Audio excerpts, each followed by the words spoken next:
Christian Signol, bonjour. Bonjour. Vous publiez un nouveau roman qui a pour titre Nos si beaux rêves de jeunesse aux éditions Albin Michel. Nous avons tous des rêves de jeunesse et ceux-là sont particulièrement émouvants, touchants, bouleversants. Pourquoi? Parce que vous nous parlez aussi dans ce livre-là d'une période que certains d'entre nous, comme dit la chanson, ont connue.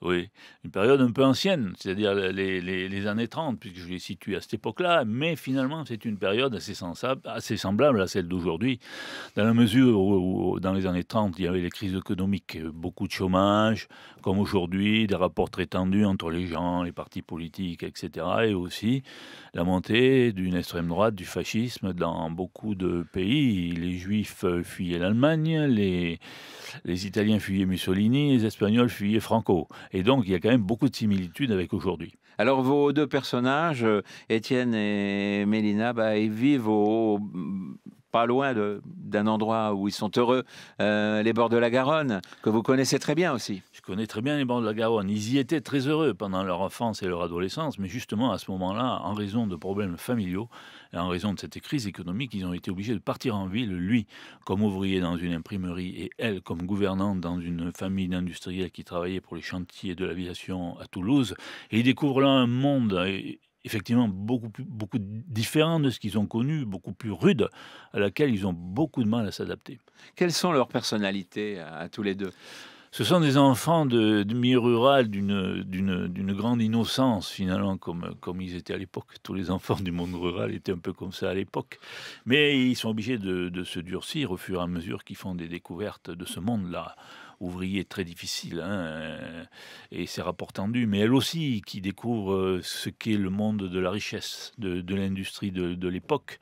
Elle arrive pas très bien à se situer, elle sait plus si elle fait partie du monde ancien ou du monde nouveau, et ça occasionne beaucoup de heurts et de difficultés vis-à-vis de son ami Étienne, qui lui est demeuré dans le monde ouvrier et dans le monde, si je puis dire, de la pauvreté, mais de la pauvreté heureuse quand même.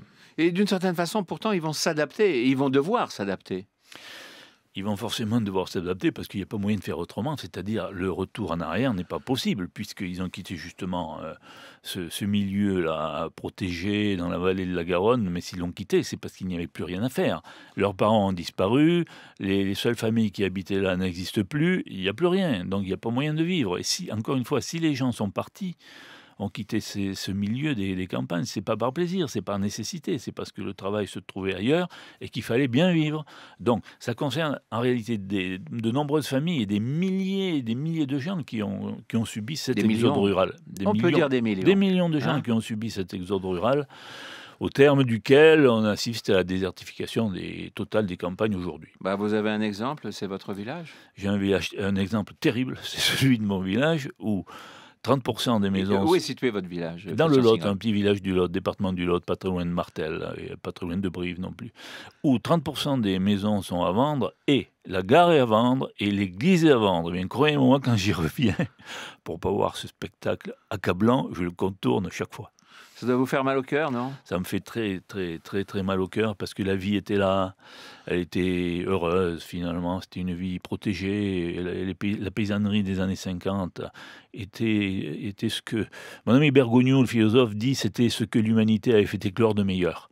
Mais je le pense sincèrement. Mais bon, déjà mes parents à l'époque, dans les années 50, 60, m'avaient dit, de toute façon, ici c'est fini, il faut partir. Et donc, ils nous avaient fait faire des études, mes frères et à moi, parce qu'il fallait vraiment partir, ce que nous avons fait. Alors, cet exode rural, évidemment, c'est poursuivi depuis les années 30. Vous-même, vous l'avez connu. Votre père, d'ailleurs, vous a dit, va à la ville. Il faut partir, il faut faire des études, il faut s'en aller, il faut partir à la ville.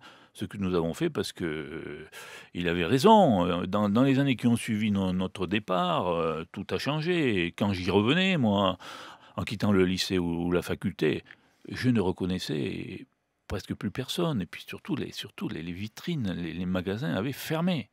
C'est-à-dire que la vie avait cessé, tout simplement, parce que la vie avait migré ailleurs. La vie était partie, tout simplement. Alors on pourrait dire que c'est un changement de civilisation, tout simplement, Christian Signol. C'est-à-dire, comment faut-il voir les choses? Est-ce qu'il faut s'en plaindre? Est-ce qu'il faut pleurer? Est-ce qu'il faut avoir la nostalgie? Comment prendre cet énorme bouleversement?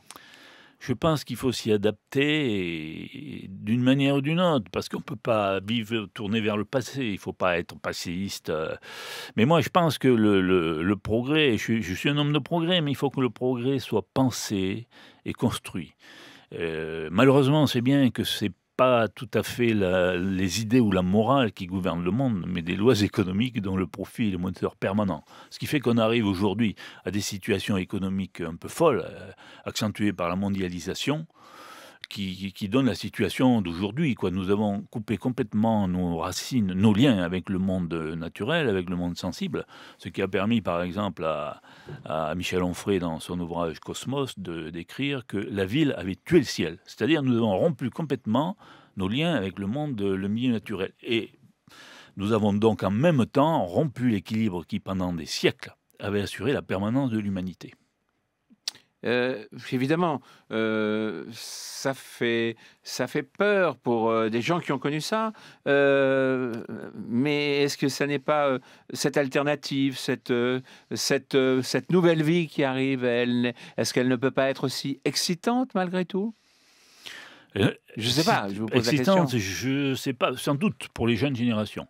Mais pour les générations qui ont connu autre chose, une autre vie, effectivement, c'est beaucoup plus difficile. Non, ce que je crains dans la civilisation d'aujourd'hui, c'est cette virtualité. C'est-à-dire que nous ne vivons plus dans le monde naturel, nous vivons dans sa représentation par l'image. Les liens sont coupés totalement.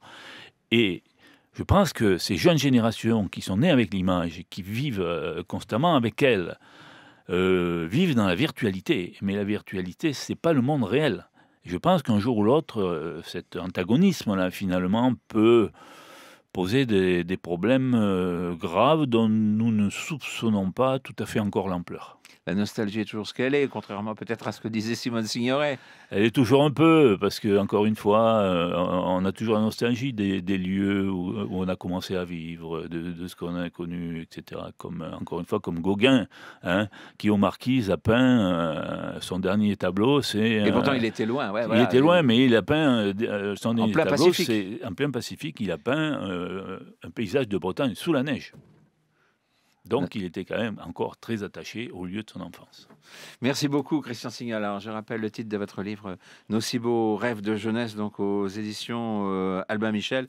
Un livre qui, j'imagine, est comme on le sait, je le sais déjà d'ailleurs, comme vos précédents, rejoint déjà la liste des best-sellers. Pourquoi? Parce que il nous parle aussi de ce que nous avons vécu au cours des dernières années et évoque évidemment ces énormes bouleversements qui traversent toujours d'ailleurs la société française et la société européenne depuis, disons, 30-40 ans maintenant, 30, surtout, 40 ans, en effet. d'une façon très violente. Absolument. Merci beaucoup, Je Christian vous en prie. Signol.